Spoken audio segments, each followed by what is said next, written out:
Punjab BJP का in charge बनने तो बाद दुष्यंत गौतम ने दिता किसान अंदोलन ते बयान, कहा किसानां दा प्रदर्शन पंजाब सरकार दा प्लान। आम आदमी पार्टी के लीडर अमन अरोड़ा ने मुख मंत्री कैप्टन अमरिंदर सिंह नूं कहा ड्यूटी तो गैर हाज़र, पंजाब नूं कहा ड्राइवरलैस गड्डी। कोरोना के कहर नूं रोकण लई दिल्ली च फिर तो लग सकदा है लॉकडाउन। सत श्री अकाल, दैनिक सवेरा दे न्यूज़ रूम तो मैं हरमन। पंजाब बीजेपी के इंचार्ज बनने तो बाद दुष्यंत गौतम ने दैनिक सवेरा नाल गलबात की, जिस दौरान उन्होंने कहा कि उन्हों की पंजाब च पकड़ मजबूत है ते वो अकाली दल के सहयोग तो बिना ही जित हासिल करेंगे। इस दे नाल ही उन्होंने किसानों के प्रदर्शन नूं पंजाब सरकार का बनाया प्लान दस्सिया। हर चुनौती को हम अवसर में बदलते हैं और हमारे क्योंकि कार्य करने की शैली के अंदर मुख्य बिंदु राष्ट्रवाद होता है, क्षेत्रवाद भाषावाद ये नहीं होता। हम मानवतावादी योजनाओं पे काम करते हैं, इसलिए पंजाब के हर व्यक्ति को जो सुविधाएं केंद्र सरकार से आ रही हैं उनके दर तक पहुंचाना हमारा काम रहेगा। हम पूर्व में भी सभी मंडल और जिला अध्यक्ष का निर्माण वहाँ पे किया करते थे और आज भी हमारा निर्माण है।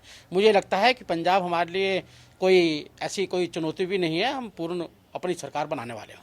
पहले तो ये होता था कि अकाली दल साथ में रहता था, तो आप अपनी सीटें देख लेते, वो अपने हिसाब से। आप बिल आपने देखा होगा, हम पूरे देश के लिए लेके आए हैं और पूरे देश में कहीं भी ऐसा विरोध नहीं, सब किसान खुश है। आज किसान अपनी उपज को कहीं भी बेच सकता है, लेकिन पंजाब में ही समस्या खड़ी हो रही थी। हम उनसे बात भी करेंगे, समझाएंगे, कहेंगे। आज छोटा किसान पंजाब का बहुत सारा खुश है। आढ़तियों वाली यहाँ तक विषय है और मैं समझता हूँ कि पंजाब ने गलत उदाहरण पेश किए हैं बंधुआ मजदूर के। आज आढ़ती को सामान लेना चाहिए, कोई प्रॉब्लम नहीं। एक किसान एक आढ़ती से ही जोड़ दिया जाए कि यही लेगा यही देगा। आज देश के अंदर कोई भी मैन्युफैक्चरिंग फैक्ट्री हो, कोई भी माल बेचना हो, ट्रेडिंग करना हो, पूरे देश में कहीं भी कर सकता है। किसान क्यों नहीं कर सकता? किसान अपने माल को भी बेच सकता है। आज किसान को मिलता क्या है? अगर उसके घर से 10 लोग लगते हैं, काम पर लगते हैं, तो उनकी मिनिमम वेजेस जो लगी है, अगर उसको जोड़ा जाए उतना भी किसान को नहीं मिल रहा है। इसलिए हमारा काम यही है कि हम देश में संतुलन बनाएं, हर आदमी को रोजगार मिलना चाहिए और बराबर का दिखाई देना चाहिए। विरोधी भी कह रहे हैं, कुछ दिन पहले रिपोर्ट्स भी आई थी कि बीजेपी का पूरे इलाके में खड़े करने के लिए लोग ही नहीं हैं। आम आदमी पार्टी के नेता अमन अरोड़ा ने पंजाब सरकार ते तंज कसते कहा है कि पंजाब के मुख मंत्री कैप्टन अमरिंदर सिंह अपनी ड्यूटी तो गैर हाज़र ने ते पंजाब का कोई भी वाली वारस नहीं, जिस कारण पंजाब नूं भारी नुकसान झेलना पै रहा है। ਜਿਨ੍ਹਾਂ ਨੂੰ ਪੰਜਾਬ ਦੇ ਲੋਕਾਂ ਨੇ 2017 ਦੇ ਵਿੱਚ ਬਹੁਤ ਵੱਡਾ ਮੈਂਡੇਟ ਦਿੱਤਾ ਸੀਗਾ ਸਰਕਾਰ ਚਲਾਉਣ ਦੇ ਲਈ, ਉਹ ਲੰਮੇ ਸਮੇਂ ਤੋਂ ਆਪਣੀ ਡਿਊਟੀ ਤੋਂ ਗੈਰ ਹਾਜ਼ਰ ਨੇ। ਪੰਜਾਬ ਇੱਕ ਡਰਾਈਵਰਲੈਸ ਔਰ ਡਾਇਰੈਕਸ਼ਨਲੈਸ ਗੱਡੀ ਦੀ ਤਰ੍ਹਾਂ ਚੱਲ ਰਹੀ ਹੈ, ਜਿਸ ਦਾ ਕੋਈ ਵਾਲੀ ਵਾਰਸ ਨਹੀਂ ਹੈ, ਜਿਸ ਦੀ ਵਜ੍ਹਾ ਕਰਕੇ ਪੰਜਾਬ ਦਾ ਹਰ ਪੱਧਰ ਦੇ ਉੱਪਰ ਨੁਕਸਾਨ ਹੈ ਜਿਹੜਾ ਉਹ ਹੋ ਰਿਹਾ ਹੈ। ਸਾਡੀ ਇਸ ਗੱਲ ਦੇ ਉੱਪਰ ਮੋਹਰ ਲਗਾਉਣ ਦੇ ਲਈ ਇੱਕ ਅੱਜ ਮੈਂ ਟਵੀਟ ਕੀਤਾ ਕੈਪਟਨ ਅਮਰਿੰਦਰ ਸਿੰਘ ਜੀ, ਜਿਸ ਦੇ ਵਿੱਚ ਇਹ ਜਿਹੜੀ ਇੱਕ ਖਬਰ ਇੰਗਲਿਸ਼ ਟ੍ਰਿਬਿਊਨ ਦੇ ਵਿੱਚ ਛਪੀ ਹੈ ਉਹਦਾ ਮੈਂ ਜ਼ਿਕਰ ਕੀਤਾ ਹੈ, ਜਿਸ ਦੇ ਵਿੱਚ PSPCL यानी कि बिजली बोर्ड ने एक्साइज एंड टैक्सेशन विभाग के उपर केस किया हाई कोर्ट के 10/10/2019 यानी कि सवा साल के करीब पहला एक ऑर्डर किया गया सी एक्साइज एंड टैक्सेशन डिपार्टमेंट वालों मीटर रेंट के उपर टैक्स लाने लई और सर्विस लाइन के रेंटल के संबंधी ये केस सीगा ये किया गया। तो मैं अज पूछना चाहना कैप्टन अमरिंदर सिंह जी कि कैप्टन साहब ये दोनों महकमे पावर यानी कि बिजली का महकमा और एक्साइज एंड टैक्सेशन महकमा मुख मंत्री तो इलावा इन्हां महकमिਆਂ ਦੇ ਮੰਤਰੀ ਵੀ ਤੁਸੀਂ ਹੋ, ਇਹ ਦੋਨੋਂ ਪੋਰਟਫੋਲੀਓ ਨੇ ਜਿਹੜੇ ਉਹ ਤੁਹਾਡੇ ਕੋਲ ਨੇ। ਤੇ ਜੇ ਸਵਾ ਸਾਲ ਦੇ ਵਿੱਚ ਤਕਰੀਬਨ 13 ਮਹੀਨਿਆਂ ਦੇ ਵਿੱਚ ਜੇ ਤੁਸੀਂ ਆਪਦੇ ਹੀ 2 ਡਿਪਾਰਟਮੈਂਟਸ ਦਾ ਬੈਠ ਕੇ ਫੈਸਲਾ ਨਹੀਂ ਕਰਾ ਸਕਦੇ ਹੈਗੇ ਤੇ ਉਹਦੇ ਲਈ ਸਰਕਾਰ ਦੇ ਖਰਚੇ ਦੇ ਉੱਪਰ ਦੋਨੋਂ ਮਹਿਕਮਿਆਂ ਨੂੰ ਹਾਈ ਕੋਰਟ ਦੇ ਵਿੱਚ ਜਾਣਾ ਪੈਂਦਾ ਹੈ, ਹਾਈ ਕੋਰਟ ਦਾ ਦਰਵਾਜ਼ਾ ਖੜਕਾਉਣਾ ਪੈਂਦਾ ਹੈ। ਤੇ ਕੀ ਇਹ ਇਨਕੰਪੀਟੈਂਸ ਨਹੀਂ ਹੈਗੀ, या तुहाडे कोल टाइम नहीं हैगा, या तुहाडा इंटरस्ट नहीं हैगा पंजाब नूं चलाउण दे विच, या जिवें बाकी कई एग्जाम्पलां पहलां भी मिल चुकीआं ने कि पंजाब वाली वारस कोई नहीं है। पंजाब एक लावारस स्टेट है जिहड़ी ਉਹ बन चुकिया। जे तुहाडा इंटरस्ट नहीं है तो कृपा करके ये जिहड़े महकमे ने ये किसी होर कॉम्पीटेंट मंत्री नूं दे दो, ताकि इस तरह की जिहड़े फालतू दी लिटिगेशन ने जिहड़े कोर्ट कचहरियां दे चक्कर ने अदालतां दे चक्कर ने ਉਹ ਪੰਜਾਬ ਸਰਕਾਰ ਨੂੰ ਨਾ ਖਾਣੇ ਪੈਣ। ਪਹਿਲਾਂ ਹੀ ਪੰਜਾਬ ਸਰਕਾਰ ਹਾਈ ਕੋਰਟ ਦੇ ਵਿੱਚ, ਸੁਪਰੀਮ ਕੋਰਟ ਦੇ ਵਿੱਚ ਹਰੇਕ ਇੰਪੋਰਟੈਂਟ ਕੇਸ ਹੈ ਜਿਹੜਾ ਉਹ ਹਾਰ ਚੁੱਕੀ ਹੈ। दिल्ली च कोरोना वायरस के वाधे मामलों को देख के दिल्ली सरकार ने कुछ नवे फैसले लिए ने। कोरोना के कहर को रोकने लिए दिल्ली च फिर तो लॉकडाउन लग सकता है, जिसकी जानकारी दिल्ली के मुख्यमंत्री अरविंद केजरीवाल ने वीडियो जारी करके दी है। दिल्ली में कोरोना की स्थिति के मद्देनज़र कुछ अहम निर्णय लिए गए हैं। पहला तो ये कि कुछ दिन पहले, कुछ हफ्ते पहले दिल्ली में कोरोना की स्थिति में जब सुधार हुआ था तो दिल्ली सरकार ने केंद्र सरकार के निर्देशों को मद्देनज़र रखते हुए और जो केंद्र सरकार की गाइडलाइंस थी उसके मुताबिक दिल्ली में शादियों में 50 से बढ़ा के 200 तक की संख्या अलाउ की थी कि 200 तक लोगों के शामिल होना अलाउ किया गया था। उस ऑर्डर को विड्रॉ करने के लिए आज निर्णय लिया गया है कि 200 से वापस 50 लोगों को, शादियों में केवल 200 से 50 लोग अलाउड होंगे और ये निर्णय मैंने एलजी साहब की अप्रूवल के लिए अभी सुबह सुबह भेजा है। मैं उम्मीद करता हूँ कि उनकी जल्दी अप्रूवल आ जाएगी।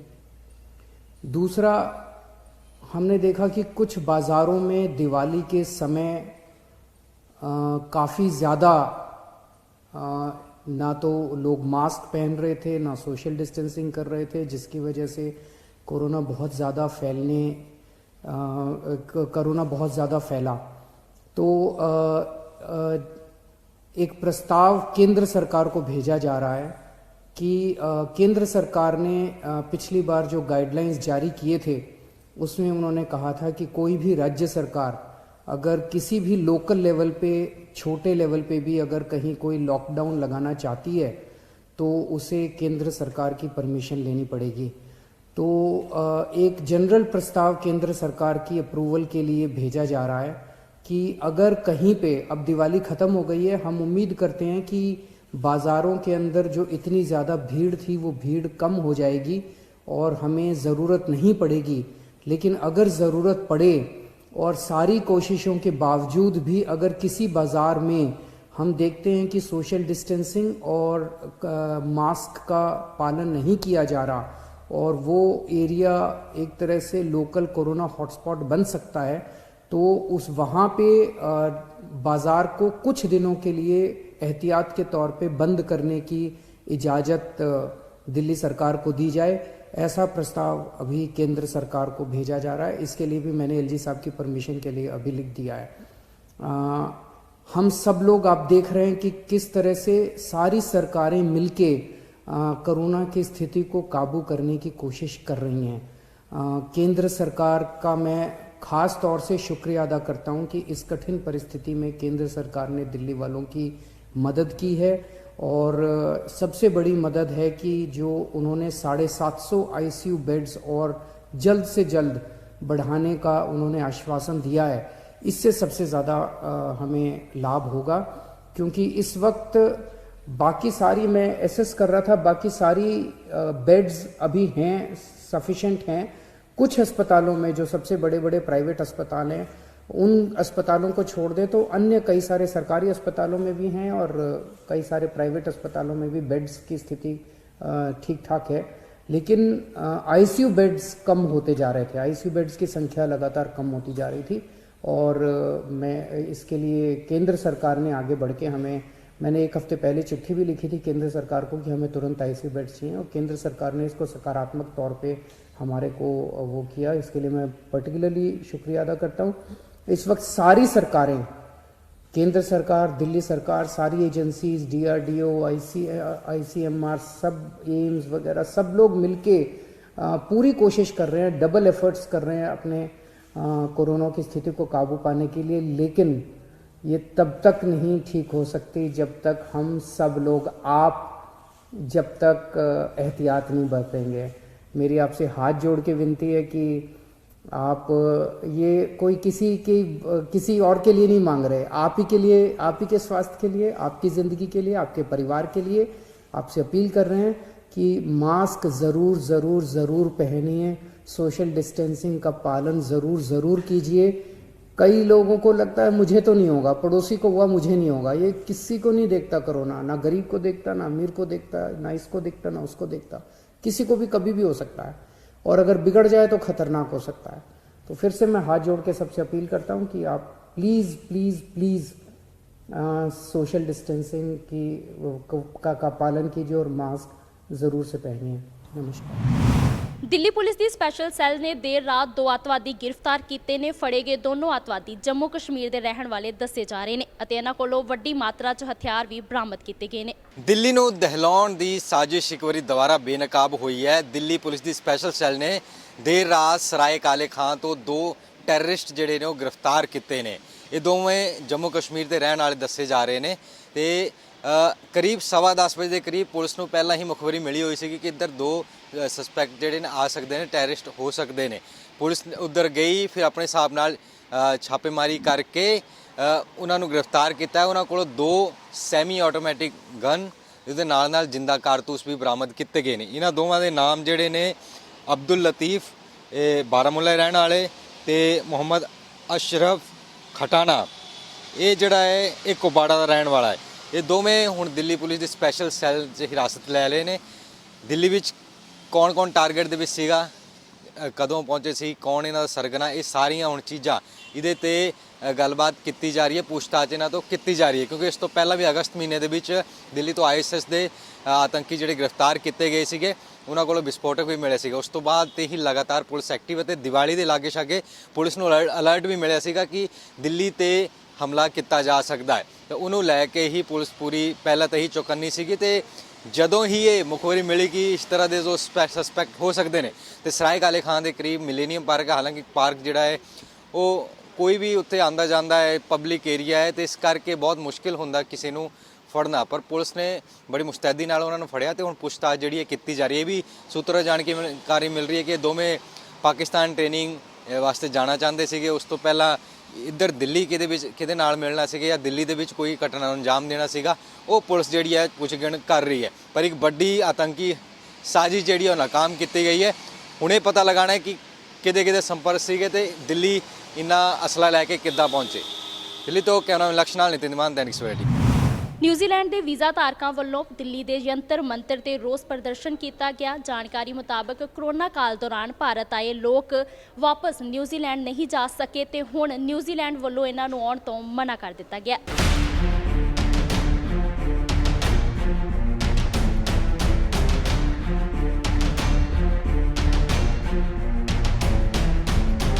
ਨਿਊਜ਼ੀਲੈਂਡ ਦੇ ਵਿੱਚ ਕਈ ਭਾਰਤੀ ਰਹਿੰਦੇ ਨੇ ਜਿਹੜੇ ਕਿ NRI ਨੇ ਉੱਥੇ ਦੀ ਰੈਜ਼ੀਡੈਂਸ ਵੀ ਮਿਲੀ ਹੋਈ ਹੈ। ਉਹ ਇੰਡੀਆ ਵਾਪਸ ਆਏ ਫਿਰ ਕਰੋਨਾ ਕਾਲ ਆ ਗਿਆ, ਉਸ ਤੋਂ ਬਾਅਦ ਇੱਥੇ ਹੀ ਫਸ ਕੇ ਰਹਿ ਗਏ। ਨਿਊਜ਼ੀਲੈਂਡ ਵਾਪਸ ਉਹਨਾਂ ਨੂੰ ਨਹੀਂ ਲੈ ਰਿਹਾ। ਇਹਦੇ ਖਿਲਾਫ ਅੱਜ ਦਿੱਲੀ ਦੇ ਵਿੱਚ ਪ੍ਰਦਰਸ਼ਨ ਕੀਤਾ ਗਿਆ। ਤੁਸੀਂ ਦੇਖ ਸਕਦੇ ਕਿ ਹੱਥਾਂ ਦੇ ਵਿੱਚ ਬੈਨਰ ਫੜ ਕੇ ਵੱਖ-ਵੱਖ ਜਥੇਬੰਦੀਆਂ ਪੰਜਾਬ ਦੇ ਵੀ ਇਹਦੇ ਵਿੱਚ ਕਾਫੀ ਜ਼ਿਆਦਾ ਨੇ, ਉਹ ਇੱਥੇ ਪਹੁੰਚੇ ਹੋਏ ਤੇ ਪ੍ਰਦਰਸ਼ਨ ਕੀਤਾ ਜਾ ਰਿਹਾ ਹੈ ਕਿ ਨਿਊਜ਼ੀਲੈਂਡ ਨੂੰ ਲੈ ਕੇ ਗੱਲਬਾਤ ਵੀ ਕਰਾਂਗੇ। ਮੁੱਖ ਮੰਗ ਕੀ ਹੈ ਤੁਹਾਡੀ ਪ੍ਰਦਰਸ਼ਨ ਕਰਨ ਦੀ ਅੱਜ? ਸਾਡੀ ਮੁੱਖ ਮੰਗ ਇਹ ਹੈ ਕਿ ਸਾਨੂੰ ਨਿਊਜ਼ੀਲੈਂਡ ਦੇ ਵਿੱਚ ਵਾਪਸ ਜਾਣ ਦੀ ਪਰਮਿਸ਼ਨ ਮਿਲੇ। ਇੱਥੇ ਅਸੀਂ ਕੁਝ ਟਾਈਮ ਦੇ ਵੱਲੋਂ ਆਏ ਸੀ, ਕਿਸੇ ਦੀ ਮਾਂ-ਬਾਪ ਪਰੇਸ਼ਾਨ ਸੀ, ਹੈਲਥ ਸਹੀ ਨਹੀਂ ਸੀ, ਕਿਸੇ ਨੂੰ ਸ਼ਾਦੀ ਕਰਨੀ ਸੀ ਤੇ ਕੁਝ ਰੀਜ਼ਨਾਂ ਵਾਸਤੇ ਆਏ ਥੇ, ਸਮੋਲ ਟਾਈਮ ਦੇ ਵਾਸਤੇ ਆਏ ਸੀ। ਬਟ ਹੁਣ ਅਸੀਂ ਨੂੰ ਵਾਪਸ ਨਹੀਂ ਜਾਣ ਦਿਆ ਜਾ ਰਿਹਾ ਹੈ। ਸਾਡੇ ਕਈਆਂ ਦੇ ਭੈਣ ਭਰਾ ਉੱਥੇ PR ਨੇ, ਸਿਟੀਜ਼ਨ ਨੇ, ਸਾਡੇ ਫਰੈਂਡ ਉੱਥੇ ਨੇ, ਸਾਡੀ ਲਾਈਫ ਉੱਥੇ ਨੇ, ਉੱਥੇ ਅਸੀਂ ਟੈਕਸ ਪੇ ਕਰਦੇ ਨੇ, ਰੈਂਟਾਂ ਪੇ ਕਰਦੇ ਇੱਥੋਂ ਦੇ, ਬਟ ਫਿਰ ਵੀ ਸਾਨੂੰ ਵਾਪਸ ਨਹੀਂ ਆਉਣ ਦਿਆ ਜਾ ਰਿਹਾ। ਮੈਨੂੰ ਇਹ ਦੱਸੋ ਕਿ ਉੱਥੇ ਸਰਕਾਰਾਂ ਨੇ ਮਨਾ ਕੀਤਾ ਹੋਇਆ ਕਿਹਾ ਕਿ ਵਾਪਸ ਦੂਜਾ ਬੰਦਾ ਨਹੀਂ ਲੈਣਾ? ਉੱਥੇ ਸਾਨੂੰ ਸਰਕਾਰਾਂ ਨੇ 19 ਮਾਰਚ ਨੂੰ ਸਰਕਾਰ ਨੇ 6 ਘੰਟੇ ਪਹਿਲਾਂ ਸਾਨੂੰ ਇੱਕ ਨੋਟਿਸ ਦੇ ਦਿੱਤਾ ਕਿ ਹਾਂ ਵੀ ਜਿਹੜੇ ਵਰਕ ਵੀਜ਼ਾ ਹੋਲਡਰਸ ਨੇ ਉਹ ਵਾਪਸ ਨਹੀਂ ਆ ਸਕਦੇ ਹੈਗੇ ਕੋਵਿਡ ਕਰਕੇ, ਪਰ ਜਿਹੜੇ ਸਿਟੀਜ਼ਨਸ ਤੇ ਰੈਜ਼ੀਡੈਂਟਸ ਨੇ ਉਹ ਵਾਪਸ ਜਾ ਸਕਦੇ ਨੇ। ਉੱਥੇ ਸਾਡੇ ਨਾਲ ਭੇਦਭਾਵ ਕੀਤਾ ਜਾ ਰਿਹਾ। ਜੇਕਰ ਸਿਟੀਜ਼ਨ ਤੇ ਰੈਜ਼ੀਡੈਂਟਸ ਨਾਲ ਕੋਵਿਡ ਜਾ ਸਕਦਾ ਹੈ ਤੇ ਵਰਕ ਵੀਜ਼ਾ ਹੋਲਡਰਸ ਨਾਲ ਵੀ ਜਾ ਸਕਦਾ ਆ, ਤੇ ਕਿਸੇ ਨਾਲ ਇਹਦੇ ਵਿੱਚ ਕੋਈ ਇਹ ਨਹੀਂ ਕਿ ਜਿਹੜਾ ਹੈਗਾ ਆ ਕਿ ਇਹ ਇੱਕ ਸਿੱਧਾ ਸਾਡੇ ਨਾਲ ਰੇਜ਼ਮ ਕੀਤਾ ਜਾ ਰਿਹਾ ਆ। ਤੇ ਇਹਨਾਂ ਨੇ ਸਾਨੂੰ ਆਉਣ ਤੋਂ ਮਨਾ ਕੀਤਾ ਹੋਇਆ ਕਿ ਹਾਂ ਵੀ ਵਰਕ ਵੀਜ਼ਾ ਹੋਲਡਰ ਤੁਸੀਂ ਹਜੇ ਨਹੀਂ ਆ ਸਕਦੇ। ਅਸੀਂ 8 ਮਹੀਨੇ ਤੋਂ ਪਰੇਸ਼ਾਨ ਆ, ਅਸੀਂ ਉੱਤੇ ਆਪਣੇ ਰੈਂਟ ਭਰ ਰਹੇ ਹਾਂ, ਇੰਸਟਾਲਮੈਂਟਸ ਭਰ ਰਹੇ ਹਾਂ, ਹਰ ਇੱਕ ਚੀਜ਼ ਭਰਦੇ ਪਏ ਹਾਂ, ਬਟ ਇਹ ਸਾਡੀ ਸੁਣਵਾਈ ਨਹੀਂ ਕਰਦੇ ਪਏ। ਅਸੀਂ ਹਰ ਵਾਰੀ ਟਰਾਈ ਕਰਕੇ ਦੇ ਰਹੇ, ਐਗਜ਼ੈਂਪਸ਼ਨ ਅਪਲਾਈ ਕਰਕੇ ਦੇਖ ਰਹੇ ਹਾਂ, ਬਟ ਇਹ ਸਾਨੂੰ ਪ੍ਰਾਇੋਰਟੀ ਨਹੀਂ ਦੇ ਰਹੇ। ਰੈਦਰ ਦੈਨ ਸਾਡੇ ਲੀਗਲ ਰਾਈਟਸ ਨੇ, ਅਸੀਂ ਇੱਥੇ ਟਰੈਵਲ ਕਰ ਸਕਦੇ ਹਾਂ। ਰੈਦਰ ਦੈਨ ਸਾਨੂੰ ਕੰਸੀਡਰ ਕਰਨ ਦੀ ਬਜਾਏ ਇਹ ਨਵੇਂ ਲੋਕਾਂ ਨੂੰ ਬੁਲਾ ਰਹੇ ਨੇ। ਉੱਤੇ ਅਵਤਾਰ ਮੂਵੀ ਕ੍ਰਿਊ ਨੂੰ ਬੁਲਾਇਆ ਇਹਨਾਂ ਨੇ, ਵੈਸਟ ਇੰਡੀਜ਼ ਦੇ ਕ੍ਰਿਕਟਰਸ ਨੂੰ ਬੁਲਾਇਆ ਵਾ, ਹੋਰ ਕਈ ਲੋਕਾਂ ਨੂੰ ਬੁਲਾ ਰਹੇ ਜਿੱਥੋਂ ਜਿਨ੍ਹਾਂ ਨੂੰ ਪ੍ਰੋਫਿਟ ਹੋ ਸਕੇ, ਜਦ ਕਿ ਸਾਡੇ ਲੀਗਲ ਰਾਈਟਸ ਨੇ ਸਾਨੂੰ ਨਹੀਂ ਬੁਲਾ ਰਹੇ। ਅਸੀਂ ਟਰੈਵਲ ਕਰ ਸਕਦੇ ਹਾਂ, ਸਾਨੂੰ ਇਹਨਾਂ ਨੇ ਸਾਡੀ ਐਂਟਰੀ ਤੇ ਰੈਸਟ੍ਰਿਕਸ਼ਨਸ ਲਾਈਆਂ ਹੋਈਆਂ ਨੇ। ਵਰਕ ਵੀਜ਼ਾ ਵਾਲੇ ਨੇ ਜਾਂ ਜਿਹੜੇ ਸਟੂਡੈਂਟ ਵੀਜ਼ਾ ਤੇ ਉਹਨਾਂ ਨੂੰ ਵੀ ਸਾਰਿਆਂ ਨੂੰ, work visa holder, student visa holders, partnership, all visa holders ਇਹਨਾਂ ਨੇ ਸਾਰਿਆਂ ਨੂੰ ਰੋਕਿਆ ਐਕਸੈਪਟ ਸਿਟੀਜ਼ਨ ਤੇ ਰੈਜ਼ੀਡੈਂਟਸ ਨੂੰ। ਮੈਨੂੰ ਇਹ ਦੱਸੋ ਕਿ ਜਿਸ ਤਰ੍ਹਾਂ ਬਾਕੀ ਕੰਟਰੀਆਂ ਦੇ ਵਿੱਚ ਲੋਕੀ ਜਾ ਰਹੇ ਨੇ, ਕਰੋਨਾ ਟੈਸਟ ਕਰਾ ਰਹੇ ਨੇ, ਉਹ 에ਅਰਪੋਰਟ ਤੋਂ ਵੀ ਹੋ ਰਿਹਾ, ਇਹੋ ਜਿਹਾ ਪ੍ਰਾਵਧਾਨ ਉਧਰ ਕੀਤਾ ਜਾ ਰਿਹਾ ਨਹੀਂ ਕੀਤਾ ਜਾ ਰਿਹਾ? ਤੁਹਾਡੀ ਕਿਸੇ ਐਮਪੀਆਂ ਨਾਲ ਉੱਥੇ ਦੇ ਲੋਕਲ ਲੀਡਰਸ਼ਿਪ ਨਾਲ ਗੱਲਬਾਤ ਹੋਈ ਇਹਨੂੰ ਲੈ ਕੇ? ਭਾਜੀ ਅਸੀਂ ਸਾਰਿਆਂ ਨੂੰ ਈਮੇਲਸ ਕੀਤੀਆਂ ਨੇ, ਬਕਾਇਦਾ ਉਹਨਾਂ ਨੂੰ WhatsApp ਤੇ ਜਾਂ Facebook ਥਰੂ ਮੈਸੇਜ ਕੀਤੇ ਨੇ, ਬਟ ਉਹ ਸਾਨੂੰ ਹਮੇਸ਼ਾ ਇਹੀ ਕਹਿ ਦਿੰਦੇ ਨੇ ਕਿ ਅਸੀਂ ਆਪਣੇ ਵੱਲੋਂ ਕੋਸ਼ਿਸ਼ ਕਰ ਰਹੇ ਹਾਂ, ਬਟ ਸਾਨੂੰ ਕਲੀਅਰ ਇੱਕ ਜਵਾਬ ਨਹੀਂ ਦਿੱਤਾ ਜਾ ਰਿਹਾ। ਜੇ ਉਹ ਕੋਸ਼ਿਸ਼ ਕਰ ਰਹੇ ਨੇ ਤੇ ਕੋਸ਼ਿਸ਼ ਕਾਮਯਾਬ ਕਿਉਂ ਨਹੀਂ ਹੋ ਰਹੀ? ਸਾਨੂੰ ਇਹ ਚੀਜ਼ ਦਾ ਰੀਜ਼ਨ ਚਾਹੀਦਾ, ਕਿਉਂਕਿ ਬਹੁਤ ਸਾਰੇ ਪੰਜਾਬੀ ਭਾਈਚਾਰਾ ਉੱਥੇ ਹੈਗਾ ਜਿਹੜੇ ਪੋਲਿਟਿਕਸ 'ਚ ਵੀ ਬਹੁਤ ਅੱਗੇ ਆ, ਬਟ ਸਾਡੀ ਸਪੋਰਟ ਵਾਸਤੇ ਕੋਈ ਨਹੀਂ ਅੱਗੇ ਆ ਰਿਹਾ ਜੀ। ਕਿੰਨੇ ਕੁ ਇੰਡੀਅਨ ਉੱਥੇ ਕੰਮ ਕਰਦੇ ਹੋਣਗੇ ਪੋਲਿਟਿਕਸ ਦੇ ਵਿੱਚ? ਮਤਲਬ ਪੂਰੇ ਦੇ ਵਿੱਚ ਕਰੀਬ 1 ਲੱਖ 1.5 ਲੱਖ ਬੰਦਾ ਹੋਏਗਾ। 1.5 ਤੋਂ 2 ਲੱਖ ਮਾਈਗ੍ਰੈਂਟਸ ਹੈਗੇ ਨੇ ਜਿਹੜੇ ਉੱਥੇ ਕੰਮ ਕਰਦੇ ਨੇ, ਇੰਡੀਅਨਸ ਜੀ। ਤੁਸੀਂ ਦੱਸੋ, ਉਧਰ ਤੁਸੀਂ ਕੋਰੋਨਾ ਤੋਂ ਪਹਿਲਾਂ ਆਏ ਸੀਗੇ? ਮੈਂ ਤਾਂ ਜੀ ਜਾਣਾ ਜੀ ਪਹਿਲੀ ਵਾਰ, ਮੇਰੇ ਵਾਈਫ ਉੱਥੇ ਨੇ ਜੀ ਤੇ ਮੈਂ ਇੱਥੇ ਆ, ਮੇਰਾ ਵੀਜ਼ਾ ਨਹੀਂ ਆਇਆ ਹਜੇ ਤੱਕ, ਤੇ ਮੈਨੂੰ ਮੇਰੀ ਇਹੀ ਮੰਗ ਆ ਕਿ ਸਾਨੂੰ ਵੀਜ਼ਾ ਦਿੱਤਾ ਜਾਵੇ। ਸਾਡੀ ਫੈਮਿਲੀਜ਼ ਦੇ ਵਿੱਚ ਸਾਨੂੰ ਇੱਕ ਕਿਸ ਦੇ ਕੋਲ ਰਾਈਟ ਹੈਗਾ ਕਿ ਇੱਕ ਹਸਬੈਂਡ ਇੱਕ ਵਾਈਫ ਕੋਲੋਂ ਦੂਰ ਕੀਤਾ ਜਾ ਰਿਹਾ ਹੈ, ਸਾਨੂੰ ਸਾਡਾ ਵੀਜ਼ਾ ਦਿੱਤਾ ਜਾਵੇ ਤੇ ਅਸੀਂ ਆਪਣੀ ਫੈਮਿਲੀ ਨੂੰ ਮਿਲ ਸਕੀਏ। ਐਮਬੈਸੀ ਨਾਲ ਗੱਲ ਹੋਈ ਇੱਧਰ ਤੁਹਾਡੇ ਦਿੱਲੀ ਦੇ ਵਿੱਚ, ਨਿਊਜ਼ੀਲੈਂਡ ਐਮਬੈਸੀ ਨਾਲ? ਭਾਜੀ ਅਸੀਂ ਅੱਜ ਕੋਸ਼ਿਸ਼ ਕੀਤੀ, ਅਸੀਂ ਉਹਨਾਂ ਨੂੰ ਮੇਲਾਂ ਵੀ ਕੀਤੀਆਂ, ਉਹ ਕੋਈ ਰਿਪਲਾਈ ਨਹੀਂ ਦਿੰਦੇ। ਸਾਡੀ ਸਿਰਫ ਇਹੀ ਮੰਗ ਹੈ ਕਿ ਹਿਊਮੈਨਿਟੀ ਦੇ ਕਰਕੇ ਸਾਨੂੰ ਬੁਲਾਇਆ ਜਾਵੇ। ਇਹ ਕੋਈ ਰਿਪਲਾਈ ਨਹੀਂ ਦਿੰਦੇ, ਕੁਝ ਨਹੀਂ ਦਿੰਦੇ। ਇਹੀ ਰੀਜ਼ਨ ਹੈ ਕਿ ਅਸੀਂ ਸਾਰੇ ਵੀਰ ਇੱਥੇ ਇਕੱਠੇ ਹੋਏ ਹਾਂ ਜੰਤਰ ਮੰਤਰ। ਅੱਜ ਅਸੀਂ ਇੱਥੇ ਸਾਰੇ ਇਕੱਠੇ ਹੋਏ ਆ। ਅਸੀਂ ਦਿੱਲੀ ਦੇ ਵਿੱਚ ਜਿਹੜੀ ਨਿਊਜ਼ੀਲੈਂਡ ਦੀ ਐਮਬੈਸੀ ਆ, ਅਸੀਂ ਉਹਨਾਂ ਨੂੰ ਵੀ ਇੱਕ ਰਿਕੁਐਸਟ ਲੈਟਰ ਦਿੱਤਾ ਆਪਣਾ ਕਿ ਜਿਹੜੇ ਸਾਡੇ ਡਿਮਾਂਡਸ ਨੇ ਪਲੀਜ਼ ਉਹਨਾਂ ਤੇ ਗੌਰ ਕੀਤੀ ਜਾਵੇ। ਸਾਡੇ ਵਿਆਹ ਤੇ ਤੁਸੀਂ ਉਹਨਾਂ ਨਾਲ ਗੱਲ ਕਰਕੇ ਦੇਖ ਲਓ ਕਿ ਉਹ ਸਾਡੀ ਤਾਂ ਸੁਣਦੇ ਨਹੀਂ ਪਏ, ਹੋ ਸਕਦਾ ਤੁਹਾਡੀ ਸੁਣੀ ਜਾਵੇ ਤੇ ਤੁਹਾਡੇ ਕਰਕੇ ਸਾਡੀ ਹੈਲਪ ਹੋ ਜੇ। ਇਹਦੇ 'ਚ ਕਿਉਂਕਿ ਨਿਊਜ਼ੀਲੈਂਡ ਸ਼ਾਇਦ ਇਹ ਕਹਿ ਰਿਹਾ ਹੈ ਕਿ ਉੱਥੇ ਕੋਈ ਕੋਰੋਨਾ ਦਾ ਕੇਸ ਨਹੀਂ ਹੈ ਤੇ ਬਾਹਰ ਦੇ ਲੋਕਾਂ ਦਾ ਕੋਰੋਨਾ ਨਾ ਆ ਜਾਏ, ਇਹੀ ਰੀਜਨ ਹੈ ਨਿਊਜ਼ੀਲੈਂਡ ਦਾ? ਮੇਨ ਇਹੀ ਗੱਲ ਹੈ ਜੀ, ਕਿਉਂਕਿ ਭਾਜੀ ਜੇ ਇਹ ਗੱਲ ਹੁੰਦੀ ਫਿਰ ਉਹ ਕ੍ਰਿਕਟਰ ਉੱਥੇ ਕਿਉਂ ਜਾਂਦੇ, ਫਿਲਮ ਕ੍ਰਿਊ ਕਿਉਂ ਜਾਂਦੇ? ਅਸੀਂ ਮਾਈਗ੍ਰੈਂਟਸ ਆ, ਅਸੀਂ ਕੋਈ ਵਾਇਰਸ ਨਹੀਂ ਹੈਗੇ ਜੀ। ਜਿੰਨੇ ਹੁਣ ਤੱਕ ਵਾਇਰਸ ਉੱਥੇ ਜਿੰਨਾ ਵੀ ਕਰੋਨਾ ਕੇਸ ਹੋਏ ਨੇ ਜਾਂ ਜਿੰਨੇ ਵੀ ਉੱਥੇ ਲੋਕ ਮਰੇ ਨੇ, ਤਾਂ ਉਹਨਾਂ ਦੇ ਕਿਵੀਜ਼ ਲੋਕ ਹੀ ਮਰੇ ਨੇ। ਸਾਡਾ ਇੰਡੀਅਨ ਤਾਂ ਉੱਥੇ ਭਾਈਚਾਰੇ ਦਾ ਕੋਈ ਵੀ ਬੰਦਾ ਨਹੀਂ ਇਸ ਤਰ੍ਹਾਂ ਦਾ, ਜਾਂ ਕਰੋਨਾ ਕਿਸੇ ਨੇ ਅੱਗੇ ਸਰਕੂਲੇਟ ਕੀਤਾ ਹੋਵੇ ਤਾਂ ਸਾਡਾ ਇਸ ਤਰ੍ਹਾਂ ਦਾ ਤਾਂ ਕਰੋਨਾ ਕਿਸੇ ਨੇ ਫੈਲਾਇਆ ਹੀ ਨਹੀਂ ਹੈਗਾ, ਤੇ ਸਾਡੇ ਨਾਲ ਇਹ ਕਿਉਂ ਹੋ ਰਿਹਾ ਹੈਗਾ? ਨਾਲੇ ਅਸੀਂ ਖੁਦ ਕਹਿ ਰਹੇ ਹਾਂ ਜਿਹੜਾ ਆਈਸੋਲੇਸ਼ਨ ਦਾ ਪੇ ਕਰਨਾ ਅਸੀਂ ਖੁਦ ਕਰਾਂਗੇ। 15 ਦਿਨ ਜਿਹੜਾ ਆਈਸੋਲੇਟ ਕਰਨਾ ਤੁਸੀਂ, ਅਸੀਂ ਹੈਪੀ ਹਾਂ ਉਹਦੇ ਵਾਸਤੇ ਪੇ ਕਰਨ ਨੂੰ। ਅਸੀਂ ਸਾਨੂੰ ਬੁਲਾਇਆ ਤਾਂ ਜਾਵੇ। ਅਸੀਂ ਪਲੱਸ ਇੰਡੀਆ ਤੋਂ 3 ਦਿਨ ਪਹਿਲਾਂ ਕਰੋਨਾ ਟੈਸਟ ਕਰਵਾ ਕੇ ਜਾਣ ਨੂੰ ਰੈਡੀ ਆ। ਉੱਥੇ ਆ ਕੇ 14 ਦਿਨ ਦਾ ਕੁਆਰੰਟਾਈਨ ਕਰਨ ਨੂੰ ਅਸੀਂ ਫੋਲੋ ਕਰਨ ਨੂੰ ਰੈਡੀ ਆ। ਐਂਡ ਦੈਨ ਗਵਰਨਮੈਂਟ ਜਿਹੜੀ ਸਾਨੂੰ ਜਿੰਨੀ ਵੀ ਸਾਨੂੰ ਕੋਈ ਵੀ ਕਹਿੰਦੀ ਹੈ ਕਿ ਤੁਸੀਂ ਇਹ ਚੀਜ਼ ਫੋਲੋ ਕਰੋ, ਅਸੀਂ ਹਰ ਇੱਕ ਚੀਜ਼ ਫੋਲੋ ਕਰਨ ਨੂੰ ਰੈਡੀ ਆ, ਬਟ ਫਿਰ ਵੀ ਉਹ ਸਾਨੂੰ ਕੰਸੀਡਰ ਨਹੀਂ ਕਰ ਰਹੇ। ਸਾਨੂੰ ਇੱਕ ਉੱਥੇ ਦੇ ਐਮਪੀਜ਼ ਇਹ ਕਹਿ ਰਹੇ ਨੇ ਕਿ ਹਾਂ ਵੀ ਸਾਡੀ ਇਕਨੋਮਿਕ ਤੇ ਇਫੈਕਟ ਪਊਗਾ ਜੇ ਤੁਸੀਂ ਲੋਕ ਆਉਂਦੇ ਹੋ। ਸਾਡੇ ਜਾਣਨਾ ਉਹਨਾਂ ਦੀ ਇਕਨੋਮੀ ਤੇ ਕਿੱਦਾਂ ਇਫੈਕਟ ਪੈ ਸਕਦਾ? ਸਾਡੇ ਕੋਲ ਆਪਦੀਆਂ ਜੋਬਸ ਹੈਗੀਆਂ ਨੇ, ਹਜੇ ਵੀ ਸਟਿਲ ਅਸੀਂ ਜੋਬਸ ਉੱਤੇ ਕਰ ਰਹੇ ਹਾਂ, ਸਾਡੇ ਇੰਪਲੋਇਰ ਸਾਡੀ ਵੇਟ ਕਰਦੇ ਪਏ ਨੇ। ਉੱਥੇ ਦੀ ਇਕਨੋਮਿਕ ਇੰਨੀ ਡਾਊਨ ਚੱਲਦੀ ਪਈ ਹੈ, ਹਾਰਟੀਕਲਚਰ ਸਾਰੇ ਜਿੰਨੇ ਵੀ ਨੇ ਸਾਰੇ ਆਪਣੇ ਮਾਈਗ੍ਰੈਂਟਸ ਨੂੰ ਉਡੀਕ ਰਹੇ ਨੇ ਕਦੋਂ ਵਾਪਸ ਆਉਣਗੇ, ਬਟ ਜਿਹੜੀ ਨਿਊਜ਼ੀਲੈਂਡ ਗਵਰਨਮੈਂਟ ਉਹ ਸਟਿਲ ਆਪਣੇ ਹੀ ਸਿਟੀਜ਼ਨ ਤੇ ਰੈਜ਼ੀਡੈਂਟਸ ਨੂੰ ਕੰਸੀਡਰ ਕਰ ਰਹੀ ਹੈ, ਤਾਂ ਸਾਨੂੰ ਨਹੀਂ ਕੰਸੀਡਰ ਕਰ ਰਹੀ ਉਹ।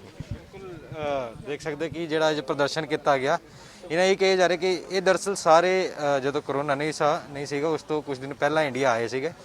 ਕਈਆਂ ਵਰਕ ਵੀਜ਼ਾ, ਕਈਆਂ ਕੋਲ ਸਟੂਡੈਂਟ ਵੀਜ਼ਾ ਹੈ, ਪਰ ਜਦੋਂ ਕੋਰੋਨਾ ਲੱਗ ਗਿਆ ਨਿਊਜ਼ੀਲੈਂਡ ਨੇ ਬਿਲਕੁਲ ਰਿਸਟ੍ਰਿਕਸ਼ਨ ਬੰਦ ਕਰਤੇ, ਲਾਤੇ। ਪੂਰਾ ਦੇਸ਼, ਪੂਰੀ ਦੁਨੀਆ ਜਿਹੜੀ ਹੈ, ਵੱਖ-ਵੱਖ ਦੇਸ਼ ਜਿਹੜੇ ਨੇ ਖੁੱਲ੍ਹ ਚੁੱਕੇ ਨੇ, ਪਰ ਨਿਊਜ਼ੀਲੈਂਡ ਹਲੇ ਵੀ ਅਲਾਓ ਨਹੀਂ ਕਰ ਰਿਹਾ ਬਾਹਰ ਦੇ ਬੰਦਿਆਂ ਨੂੰ। ਇਹਨਾਂ ਦਾ ਕਹਿਣਾ ਕਿ ਅਸੀਂ ਤਾਂ ਕੋਰੋਨਾ ਟੈਸਟ ਕਰਾ ਲਓ, ਭਾਵੇਂ ਕੁਆਰੰਟਾਈਨ ਕਰਾ ਲਓ, ਪਰ ਸਾਨੂੰ ਜਾਣ ਦਿਓ, ਸਾਡੀ ਨੌਕਰੀਆਂ, ਕਈਆਂ ਦੇ ਪਰਿਵਾਰ ਉੱਧਰ ਵਸਦੇ ਨੇ ਤੇ ਉਹ ਪਿਛਲੇ 9 ਮਹੀਨੇ ਤੋਂ ਉਹਨਾਂ ਨਾਲ ਮਿਲ ਨਹੀਂ ਸਕੇ। ਦਿੱਲੀ ਤੋਂ ਕੈਮਰਾਮੈਨ ਲਕਸ਼ ਨਾਲ ਨੀਤੀ ਦੀਵਾਨ, ਦੈਨਿਕ ਸਵੇਰਾ ਟੀਵੀ। ਸੰਗਰੂਰ ਦੇ ਸੁਨਾਮ ਰੋਡ ਤੇ ਇੱਕ ਗੱਡੀ 'ਚ ਅਚਾਨਕ ਅੱਗ ਲੱਗਣ ਨਾਲ ਇੱਕ ਹੀ ਪਰਿਵਾਰ ਦੇ 5 ਮੈਂਬਰ ਬੁਰੀ ਤਰ੍ਹਾਂ ਨਾਲ ਝੁਲਸ ਗਏ, ਜਿਸ ਦੌਰਾਨ ਉਹਨਾਂ ਦੀ ਮੌਕੇ ਤੇ ਹੀ ਮੌਤ ਹੋ ਗਈ। ਜਾਣਕਾਰੀ ਮੁਤਾਬਕ ਇਹ ਪਰਿਵਾਰ ਇੱਕ ਵਿਆਹ ਸਮਾਗਮ ਤੋਂ ਵਾਪਸ ਆ ਰਿਹਾ ਸੀ ਕਿ ਹਾਦਸਾ ਵਾਪਰ ਗਿਆ। ਸੰਗਰੂਰ 'ਚ ਮੰਗਲਵਾਰ ਸਵੇਰੇ ਇੱਕ ਦਰਦਨਾਕ ਹਾਦਸਾ ਹੋਇਆ। ਸੁਨਾਮ ਰੋਡ ਤੇ ਟਰੱਕ ਨਾਲ ਟੱਕਰ ਤੋਂ ਬਾਅਦ ਇੱਕ ਕਾਰ ਨੂੰ ਅੱਗ ਲੱਗ ਗਈ। ਇਸ ਵਜ੍ਹਾ ਨਾਲ ਕਾਰ ਵਿੱਚ ਸਵਾਰ 5 ਲੋਕਾਂ ਦੀ ਦਰਦਨਾਕ ਮੌਤ ਹੋ ਗਈ। ਦੱਸਿਆ ਜਾ ਰਿਹਾ ਹੈ ਕਿ ਪੰਜੇ ਇੱਕ ਰਿਸੈਪਸ਼ਨ ਪਾਰਟੀ ਤੋਂ ਵਾਪਸ ਆ ਰਹੇ ਸਨ। ਮੌਕੇ ਤੇ ਮੌਜੂਦ ਲੋਕਾਂ ਦਾ ਕਹਿਣਾ ਹੈ ਕਿ ਅੱਗ ਇੰਨੀ ਭਿਆਨਕ ਸੀ ਕਿ ਅਸੀਂ ਕੁਝ ਵੀ ਨਹੀਂ ਕਰ ਸਕੇ। ਗੱਡੀ ਸੈਂਟਰਲ ਲੌਕ ਸੀ, ਇਸ ਲਈ ਕਿਸੇ ਨੂੰ ਬਾਹਰ ਨਹੀਂ ਕੱਢਿਆ ਜਾ ਸਕਿਆ। ਕਾਰ ਦੀ ਜਿਸ ਟਰੱਕ ਨਾਲ ਟੱਕਰ ਹੋਈ ਉਸ ਦਾ ਡੀਜ਼ਲ ਟੈਂਕਰ ਰਿਸਣ ਲੱਗਾ ਅਤੇ ਇਸ ਵਜ੍ਹਾ ਨਾਲ ਅੱਗ ਲੱਗ ਗਈ ਅਤੇ ਕਾਰ ਵਿੱਚ ਸਵਾਰ 5 ਲੋਕ ਜਿਉਂਦੇ ਸੜ ਗਏ। ਮੌਕੇ ਤੇ ਪਹੁੰਚੇ ਪੁਲਿਸ ਅਧਿਕਾਰੀਆਂ ਨੇ ਦੱਸਿਆ ਕਿ ਇਹ ਲੋਕ ਸੰਗਰੂਰ ਦੇ ਦਿੜਬਾ ਵੱਲੋਂ ਇੱਕ ਰਿਸੈਪਸ਼ਨ ਪਾਰਟੀ ਤੋਂ ਵਾਪਸ ਆ ਰਹੇ ਸਨ, ਜਿਨ੍ਹਾਂ ਦੀ ਪਹਿਚਾਣ ਬਲਵਿੰਦਰ ਸਿੰਘ ਨਿਵਾਸੀ ਟੱਲੇਵਾਲ ਮੋਗਾ, ਕੁਲਤਾਰ ਸਿੰਘ ਪੁੱਤਰ ਲਛਮਣ ਸਿੰਘ ਨਿਵਾਸੀ ਨਾਨਕ ਨਗਰ ਮੋਗਾ, ਕੈਪਟਨ ਸੁਖਵਿੰਦਰ ਸਿੰਘ ਨਿਵਾਸੀ ਗ੍ਰੀਨਫੀਲਡ ਕਲੋਨੀ ਮੋਗਾ, ਸੁਰਿੰਦਰ ਸਿੰਘ ਨਿਵਾਸੀ ਰਾਮੂ ਵਾਲੀਆ ਮੋਗਾ ਅਤੇ ਚਮਕੌਰ ਸਿੰਘ ਨਿਵਾਸੀ ਮੋਗਾ ਵਜੋਂ ਹੋਈ ਹੈ। ਐਸਜੀਪੀਸੀ ਦੇ 100 ਸਾਲ ਪੂਰੇ ਹੋਣ ਤੇ ਗੁਰਦੁਆਰਾ ਮੰਜੀ ਸਾਹਿਬ ਦੇ ਦੀਵਾਨ ਹਾਲ 'ਚ ਇੱਕ ਸਮਾਗਮ ਆਯੋਜਿਤ ਕੀਤਾ ਗਿਆ, ਜਿੱਥੇ ਸਾਬਕਾ ਕੇਂਦਰੀ ਮੰਤਰੀ ਤੇ ਅਕਾਲੀ ਨੇਤਾ ਹਰਸਿਮਰਤ ਕੌਰ ਬਾਦਲ ਨੂੰ ਪੰਜਾਬ ਦੀ ਧੀ ਦਾ ਖਿਤਾਬ ਦਿੱਤਾ ਗਿਆ। ਸ਼ੁਕਰਾਨਾ ਕਰਦੀ ਹਾਂ ਕਿ ਉਹਨਾਂ ਨੇ ਮੈਨੂੰ ਇਸ ਮਹਾਨ ਸੂਬੇ ਦੀ ਧੀ ਹੋਣ ਦਾ ਮਾਣ ਬਖਸ਼ਿਆ। 100 ਸਾਲ ਪਹਿਲੇ ਦਾਸ ਤੇ ਪਰਦਾਦਾ ਜੀ ਨੂੰ ਸ਼੍ਰੋਮਣੀ ਗੁਰਦੁਆਰਾ ਪ੍ਰਬੰਧਕ ਕਮੇਟੀ ਦੇ ਪਹਿਲੇ ਸਰਬਸੰਮਤੀ ਦੇ ਨਾਲ ਚੁਣੇ ਹੋਏ ਪ੍ਰਧਾਨ ਦਾ ਮਾਣ ਇਸ ਕੌਮ ਨੇ ਬਖਸ਼ਿਆ ਸੀ ਤੇ 100 ਸਾਲ ਬਾਅਦ ਅੱਜ ਇਸ ਪੀੜ੍ਹੀ ਨੂੰ ਵੀ ਇੱਥੇ ਆ ਕੇ ਉਹਨਾਂ ਸਾਰੇ ਸ਼ਹੀਦਾਂ ਦਾ ਸ਼ੁਕਰਾਨਾ ਕਰਨ ਦਾ ਮੈਨੂੰ ਵੀ ਇਹ ਸ਼ਿਰਕਤ ਕਰਕੇ ਮੌਕਾ ਮਿਲਿਆ, ਜਿਸ ਕਰਕੇ ਇਹ 100 ਸਾਲ ਪੁਰਾਣੀ ਸੰਸਥਾ ਅੱਜ ਵੀ ਜੀਵਤ ਹੈ ਤੇ ਹਜ਼ਾਰਾਂ ਸਾਲ ਹੋਰ ਜੀਵਤ ਰਹੂ। ਭਾਰਤ 'ਚ ਕਰੋਨਾ ਵਾਇਰਸ ਦੇ ਮਾਮਲਿਆਂ 'ਚ ਲਗਾਤਾਰ ਗਿਰਾਵਟ ਦਰਜ ਕੀਤੀ ਜਾ ਰਹੀ ਹੈ ਤੇ ਜੇਕਰ ਗੱਲ ਕਰੀਏ ਪਿਛਲੇ 24 ਘੰਟਿਆਂ ਦੀ ਤਾਂ ਇੱਕ ਦਿਨ 'ਚ 30,000 ਤੋਂ ਘੱਟ ਨਵੇਂ ਮਾਮਲੇ ਸਾਹਮਣੇ ਆਏ ਨੇ। ਦੇਸ਼ ਦੇ ਵਿੱਚ ਕਰੋਨਾ ਵਾਇਰਸ ਦੇ ਨਵੇਂ ਮਾਮਲੇ ਲਗਾਤਾਰ ਘਟਦੇ ਜਾ ਰਹੇ ਨੇ। ਪਿਛਲੇ 24 ਘੰਟਿਆਂ ਦੇ ਵਿੱਚ 30,000 ਤੋਂ ਘੱਟ ਕੋਵਿਡ-19 ਦੇ ਕੇਸ ਦਰਜ ਕੀਤੇ ਗਏ। ਅੰਕੜਿਆਂ ਦੇ ਮੁਤਾਬਕ ਪਿਛਲੇ 24 ਘੰਟਿਆਂ ਦੇ ਵਿੱਚ ਕਰੋਨਾ ਵਾਇਰਸ ਦੇ 29,163 ਨਵੇਂ ਮਾਮਲੇ ਸਾਹਮਣੇ ਆਏ ਨੇ, ਜੋ 14 ਜੁਲਾਈ ਤੋਂ ਬਾਅਦ ਇੱਕ ਦਿਨ ਦੇ ਵਿੱਚ ਸਭ ਤੋਂ ਘੱਟ ਦਰਜ ਕੀਤੇ ਜਾਣ ਵਾਲੇ ਮਾਮਲੇ ਨੇ। ਦੱਸਦੀ ਕਿ 14 ਜੁਲਾਈ ਨੂੰ 28,498 ਨਵੇਂ ਮਾਮਲੇ ਸਾਹਮਣੇ ਆਏ ਸਨ। ਬੀਤੇ ਕੱਲ 29,000 ਤੋਂ ਜ਼ਿਆਦਾ ਨਵੇਂ ਮਾਮਲੇ ਸਾਹਮਣੇ ਆਉਣ ਦੇ ਨਾਲ ਹੁਣ ਦੇਸ਼ ਦੇ ਵਿੱਚ ਕਰੋਨਾ ਵਾਇਰਸ ਦੇ ਮਰੀਜ਼ਾਂ ਦੀ ਕੁੱਲ ਗਿਣਤੀ 88,74,290 ਹੋ ਗਈ ਹੈ। ਉੱਥੇ ਹੀ ਪਿਛਲੇ 24 ਘੰਟਿਆਂ ਦੇ ਵਿੱਚ 449 ਮਰੀਜ਼ਾਂ ਦੀ ਇਸ ਵਾਇਰਸ ਦੇ ਕਾਰਨ ਮੌਤ ਹੋਈ ਹੈ, ਜਿਸ ਦੇ ਨਾਲ ਕਿ ਮੌਤਾਂ ਦਾ ਕੁੱਲ ਅੰਕੜਾ 1,30,519 ਤੇ ਪਹੁੰਚ ਗਿਆ।